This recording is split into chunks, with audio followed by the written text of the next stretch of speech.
para todos. Amigos, amigas, como hacemos una vez cada 15 días, recibimos en el estudio con un fuerte aplauso a Diego Genú. Muchas gracias, muchas gracias. Muchas gracias. Lo bien que le está yendo a estas columnas, Diego, yo no sé si vos sos de seguir los algoritmos. Sigo. Bien, perfecto. Sigo, bueno, demasiado. Bien, perfecto. Estamos recontra contentos. Y no recordaba o tenía recuerdos borrosos con respecto a si nos habíamos visto o hablado después de la derrota, de la paliza que se comió Milei en la provincia de Buenos Aires. Vos me confirmaste que no. Así que Parece que pasó mucho tiempo. Parece que pasó mucho tiempo, exactamente. Así que lo primero que te quiero preguntar es, según tu lectura, ¿qué capacidad, y habiendo ya pasado algunos días, tiene Milei para salir de esta encerrona después de la paliza electoral en la provincia de Buenos Sí, Aires? habíamos hablado en la última charla de el presidente no se tiene que volver loco. Habíamos anticipado ese cambio de humor. Habíamos dicho, si Milei pierde no es el fin del mundo. Hay casos en la historia argentina donde después de una derrota legislativa, con política se sale adelante. Bueno, para Milei obviamente esto cuesta mucho, porque es alguien que justamente surgió de las cenizas del sistema político, llegó en tiempo récord al poder gracias a que la política estaba en una crisis profunda. Y ahora yo creo que la cadena nacional del presidente ayer demuestra que le cuesta horrores salir de esta encerrona.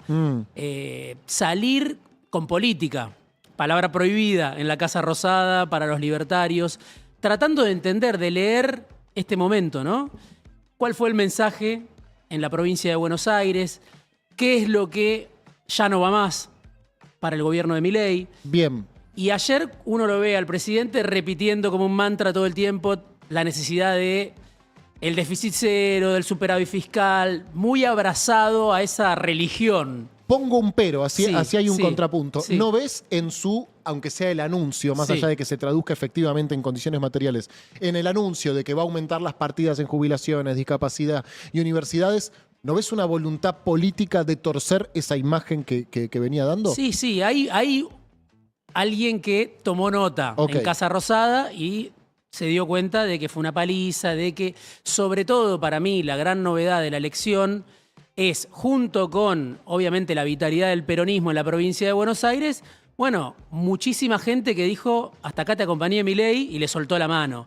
Entonces, hay un intento de leer eso. Ahora, al presidente le cuesta mucho, porque podemos decir, es un fanático del ajuste, un fanático del déficit cero, un fanático del libre mercado. Entonces, le cuesta mucho leer esa realidad de la que él dice que está dando cuenta, de que se da cuenta de que hay gente que no percibe los beneficios de este modelo. Es muy difícil que haya beneficios de este modelo, o es un modelo inviable, ¿no? Para la industria, obviamente para gran parte de los asalariados, para el que vive del turismo interno. O sea, son tantos los heridos, no solo en la política, sino en la vida cotidiana, que es muy difícil que si Milei no cambia en serio, no haciendo algún gesto o soltando alguna partida, si no cambia de rumbo en serio, va a ser muy difícil que tenga capacidad de sobrellevar esta situación, de revertirla.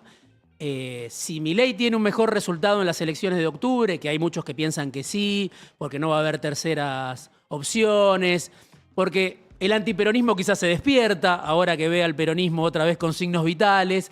Bueno, si todo eso sucede, no va a ser tanto por, me parece, por lo menos hasta ahora lo que se ve del presidente, porque el presidente haya leído bien esta situación, sino más bien porque hay una sociedad que quiere cualquier cosa menos el regreso del peronismo al poder.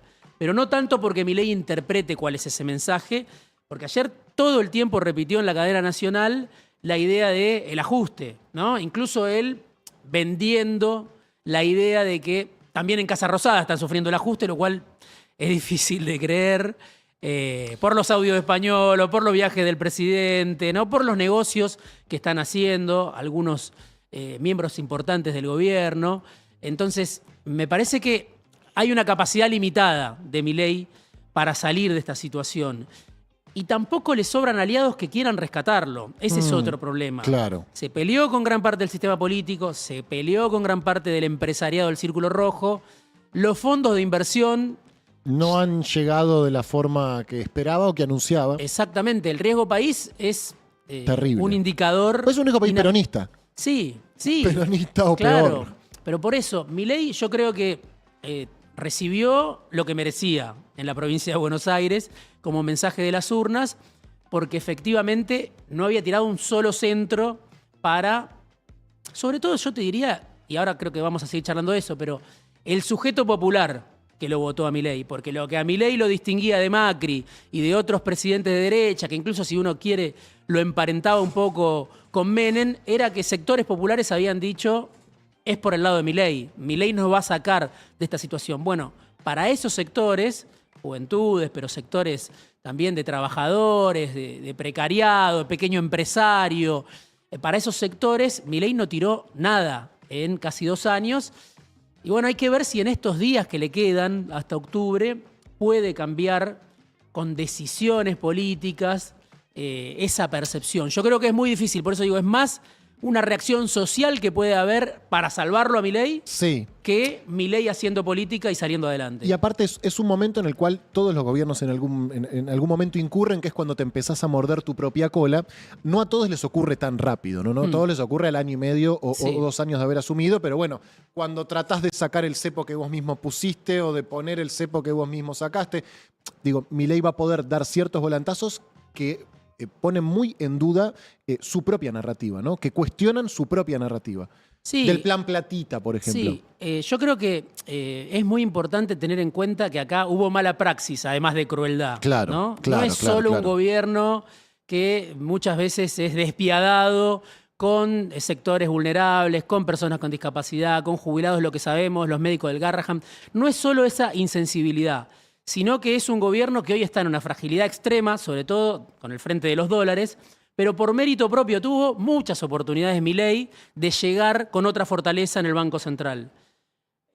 Tuvo el blanqueo, tuvo el salvataje del fondo y todas las oportunidades que tuvo el presidente, decidió seguir haciendo lo mismo.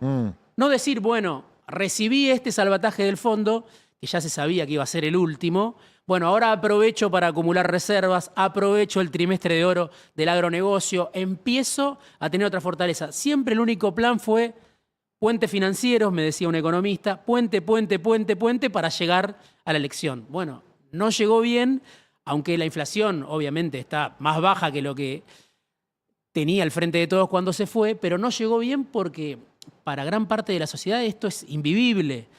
Entonces es muy difícil, no es solamente un modelo que atenta contra algunos sectores muy vulnerables. Es un modelo que atenta contra la pequeña y mediana industria, es un modelo que atenta contra la industria del turismo, es un modelo que atenta contra cualquier producción nacional porque conviene más importar.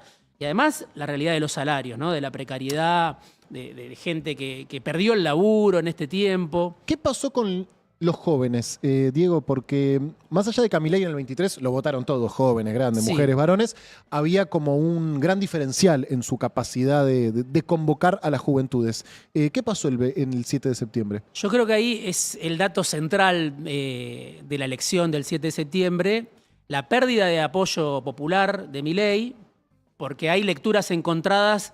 Pero yo creo que el votante de Macri, el votante de Bullrich, el votante de Cambiemos, y uno lo ve eso en las mesas de votación, en los lugares donde Milei tuvo buenos resultados, siguió al lado de Milei.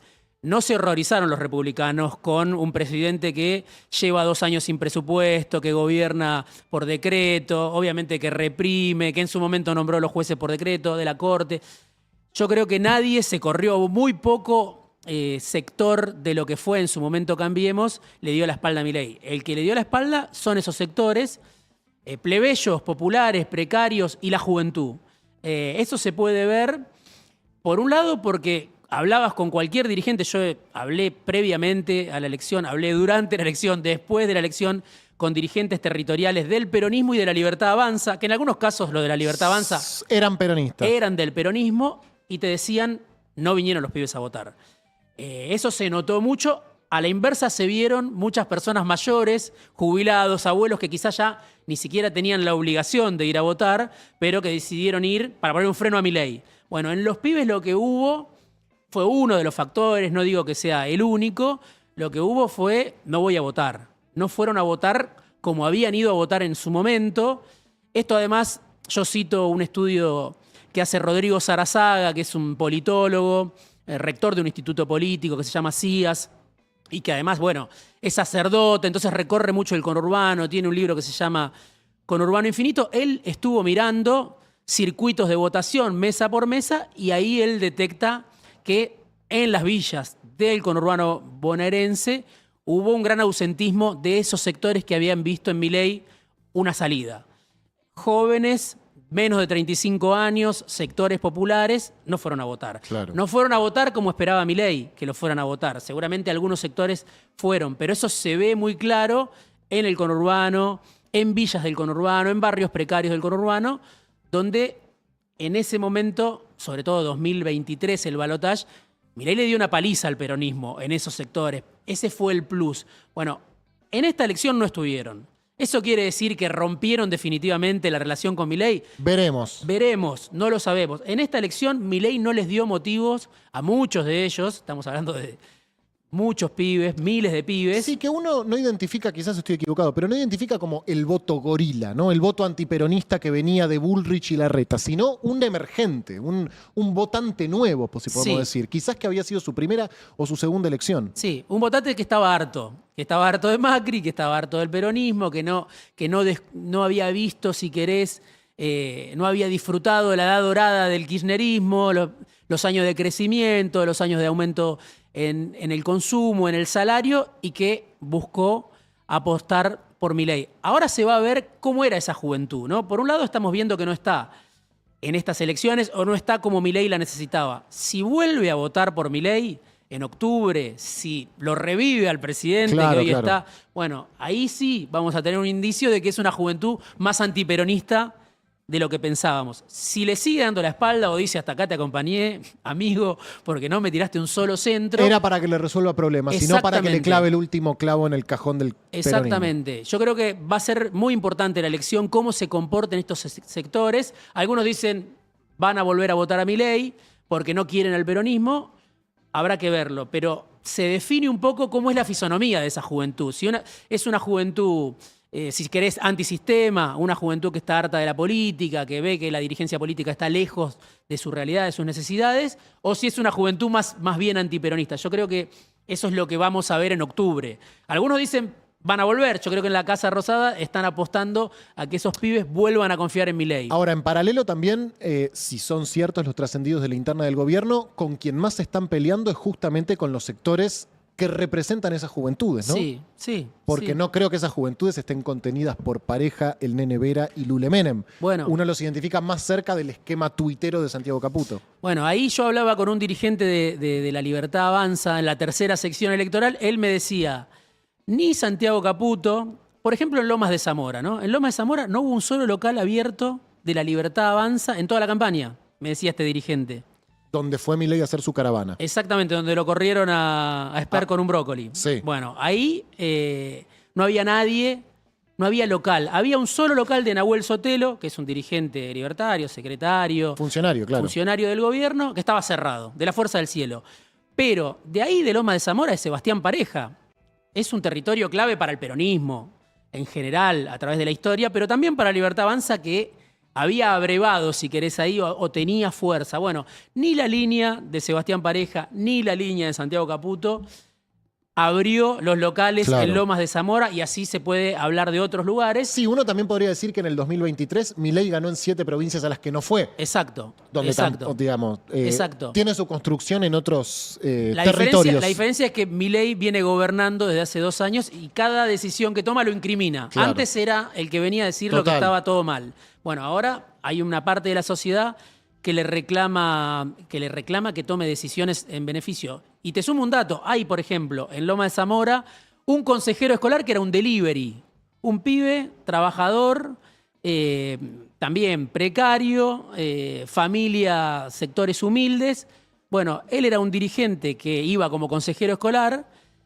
Y claro, a esos sectores Milei no le prestó atención. Lo pudieron poner, si querés, de candidato, pero no se le prestó atención a esos sectores. La interna era Caputo, Pareja, y ahora cuando uno escucha muchas veces, bueno, Caputo no recomendaba esto, no recomendaba lo otro, bueno, es parte de la interna del gobierno. Todos, me parece, iban en el mismo sentido y se despreocuparon de ese voto popular, de ese voto plebeyo. La respuesta me parece estuvo el 7 de septiembre. Che, Diego, ¿y vos dirías que en el Círculo Rojo empiezan a, no diría que amigarse, pero a hacerse la idea de que van a tener que convivir nuevamente con el peronismo o todavía está lejana esa posibilidad? Yo creo que ya se empiezan a hacer esa idea. Por algunas conversaciones que tengo, por algunos movimientos que uno ve. ¿El Círculo Rojo huele peronismo? Yo lo que creo que huele el Círculo Rojo, y hace rato te diría, yo te lo había mencionado en algún momento, Pedro, empezaron a ver sangre algunos empresarios cuando vieron que Milei se comía paliza tras paliza en el Congreso, en diputados, que no podía ni siquiera sostener un veto. Esto, o sea, la decadencia de Milei como centro político, como líder político, como fuerza política que avasallaba, viene de hace rato. O sea, la última ley que aprobó Milei fue en abril en el Congreso. O sea, lleva mucho tiempo el presidente sin poder demostrar que tiene el músculo necesario para avanzar con las reformas que necesitaba. Entonces ya había varias alertas. La fiesta de Clarín pienso que fue un dato también importante. ¿Por qué? Bueno, porque ahí estuvieron gran parte de los empresarios que incubaron a Milei, que le dieron de comer, engorde a corral para el presidente. Varios de esos empresarios, Eurnequian, Elstein, Bulgeroni, estuvieron ahí en la fiesta de Clarín. Y otros empresarios, por supuesto, otra dirigencia política. Pero Clarín enfrentado todavía, el presidente, yo no sé si es un chiste, pero todavía tiene el tuit fijado contra Clarín, la gran estafa. Yo creo que Clarín no está muy inquieto con ese tuit, pero no era un romance el de Clarín y Milei hasta el 7 de septiembre. Ahora, a partir de ahora, empieza a mirar más al peronismo. Ya en esa fiesta había habido dirigentes importantes del peronismo en el Teatro Colón. Algunos, a Axel Kicillof, por ejemplo, lo habían invitado y no fue. A Máximo Kirchner lo habían invitado y no fue. Sergio Massa fue. Sergio Massa fue. Gabriel Catopodis fue. Algunos gobernadores fueron. Mauricio Macri fue. Mauricio Macri fue. Entonces, se armó en esa fiesta de Clarín en el Teatro Colón, se armó una escena del poder sin Milei. Como decir, bueno, acá está el poder de la Argentina. ¿Quién falta? Fue Guillermo Franco, estuvo un ratito, lo saludó a Mañeto, se fue con Rendo. No mucho más que eso, pero fue el único enviado del gobierno de primera línea. Y ya ahí eso te anticipaba algo, de que el poder económico empezaba a pensar que quizá Milei había dado todo lo que podía dar. Después también hubo algún mensaje de Elstein en el Yao Yao esos mismos días, 2 días antes de la elección, diciendo estamos todos preocupados por si esto sigue o no sigue. No importa tanto si sigue, dejó entrever esta idea, no importa tanto si sigue o no sigue este gobierno, lo importante es que siga el rumbo. Claro. Bueno, entonces ahí ya había varias señales antes del 7S. Ahora si vos mirás la apertura que hay hacia Kicillof, te vas a dar cuenta que el poder económico le empieza a prestar atención a Kicillof como un posible... Hay editoriales de Clarín que lo tratan bien, ayer estuvo en el programa de Pagni, a eso te referís. Una entrevista el fin de semana, también dio Kicillof a Clarín.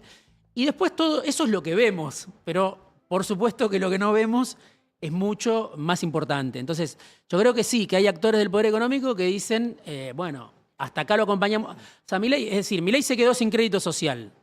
O por lo menos el 7 de septiembre mostró que no tenía crédito social. Bueno, el poder económico empieza a decir, si este producto no gana elecciones... Busquemos uno que no insulte. Busquemos uno que no insulte, busquemos otro... De traje y corbata. Sí, que sea más eficaz, que sea más efectivo. Claro, a ver, hay una gran responsabilidad del Círculo Rojo. Uno podría decir de la sociedad argentina en haber apostado a un personaje como Milei, que no tenía antecedentes, que trajo a los mismos de siempre después de hacer una campaña. Eso no lo sabías, ¿no? No lo sabíamos. Pero trajo a los mismos de siempre para hacer para gobernar, los mismos que habían estado con el gobierno de Macri. Yo creo que hay una responsabilidad seguro de la sociedad, pero del poder económico creo que... Es mayor. Mayor porque Milei fue un empleado de ellos. Saben quién es Milei. Claro. Y saben que Milei no estaba capacitado para gobernar la Argentina. Eligió, además, un grupo de gente que uno dice, ¿por qué eligió a Caputo, a Sturzenegger, a Patricia Bullrich? Todos ya con doctorado en fracaso por varias gestiones donde fracasaron una atrás de otra. Bueno, yo creo que los eligió sobre todo no por sus cualidades, sino porque hicieron fe de conversos. Rápidamente se convirtieron, dijeron no tengo nada que ver con Macri, es Milei, y lo empezaron a ensalzar, a elogiar, a endiosar, ¿no? Por una cuestión de obsecuencia premió a esa dirigencia Milei, no por una capacidad que les haya visto. Entonces, yo creo que el Círculo Rojo, obviamente, el establishment, poder económico, tiene una capacidad de reciclarse y de reinventarse que quizá un laburante obviamente no tiene. Claro. Yo creo que deberían hacerse cargo de que confiaron en Milei antes de dar el salto o tenderle la alfombra roja al nuevo candidato del peronismo, que todavía no sabemos obviamente quién va a ser, pero hay señales de que están buscando ampliar el radio de relaciones y que están pensando, bueno, el peronismo es algo estable.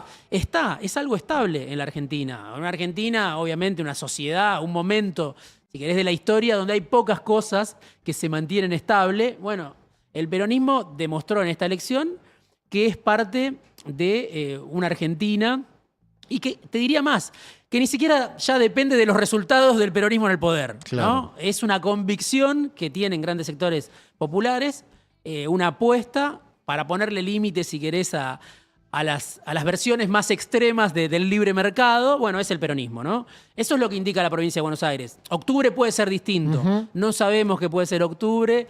Quizás octubre nos vuelve a sorprender como nos sorprendió septiembre. Sabíamos, todo el mundo, lo decíamos, había habido un cambio de humor. El peronismo llegaba mejor, Milei llegaba peor. No imaginábamos esa diferencia. Tuvo una cuota de suerte también, ¿no? Porque los audios de Españolo no estaban previstos cuando se decidió desdoblar, ¿no? Sí. La fortuna... Al peronismo le salió todo, obviamente, de una manera inmejorable. Y Milei, bueno, todo ese plan que era para llegar con el dólar planchado y la inflación a la baja, empezó a hacer agua. Diego, tuviste 2 meses de inestabilidad. Tengo una muy breve con poco tiempo porque tenemos que cerrar el programa. Nos quedan unos minutos, pero tenemos que hacer una cosa. ¿Qué onda la vicepresidenta, che? Mirá, yo creo que Villarruel obviamente es una figura que yo creo que es representante del partido militar en la Argentina. Es alguien que era la antigua coordinadora de visitas de Videla. El libro La Generala cuenta las relaciones de Emilia Delfino. El libro cuenta con detalle hasta qué punto Villarruel es alguien que fue parte, te diría, tenía una relación íntima con algunos personajes de la dictadura, represores de la dictadura militar. Pero así como te digo eso, para mí Milei la benefició. Milei, Karina Milei, con el juego que hicieron. Es la única funcionaria del gobierno que no paga el costo. Yo creo que sí, creo que sí. Así como te digo, es una persona de la dictadura, más allá de su edad. Lo que no logró Cristina con Alberto, ¿no? Bueno, yo creo que, porque Cristina era muy difícil, ¿no? Que después de elegirlo dijeran, claro, esa es la sociedad dijera, Cristina no tiene nada que ver. Villarruel, yo creo que Milei y Karina Milei le hicieron un favor, porque no creo que Caputo pueda decir, ni el Gordodán, ni los aliados, ni la tropa digital pueda decir nosotros no tenemos nada que ver con estos 2 años del gobierno de Milei. Lo que no tuvieron nada que ver con el cierre de listas que lo dejaron afuera, pero hasta ese momento acompañaron el rumbo por completo. Si querés, Caputo era alguien más político, le atendía el teléfono a los gobernadores, claro. Tenía cierta relación con algunos medios, pero decía lo mismo, hay que exterminar al adversario, hay que destruirlo, bueno, con la misma virulencia que Milei. Ahora, Villarruel, yo creo que estuvo al margen de eso. No sé si tanto por mérito, hay alguna lucidez de ella de decir esto no lo acompaño. Y después, sobre todo, porque Milei la quiso destruir desde el poder y no pudo. Entonces, hoy creo que es una figura expectante. Hay muchas conspiraciones, eso sería para hacer un programa entero. La que viene, si querés, hablamos de ella. Por eso, en el poder económico hay muchas conspiraciones. Bien. Y hay distintas variantes que se ensayan para decir cómo resolvemos este problema, y en una de esas variantes está Villarruel, y te diría, es la que primero está. Pues es la primera variante por ser... En la línea sucesoria le toca a ella. Es la vicepresidenta. Diego Genú, muchísimas gracias. Gracias, Pedro. Nos volvemos a ver en 15 días. Así Vaya será. uno a saber con qué realidad. Ustedes no se vayan porque tenemos un último bloque antes de cerrar el programa. ¿Vos?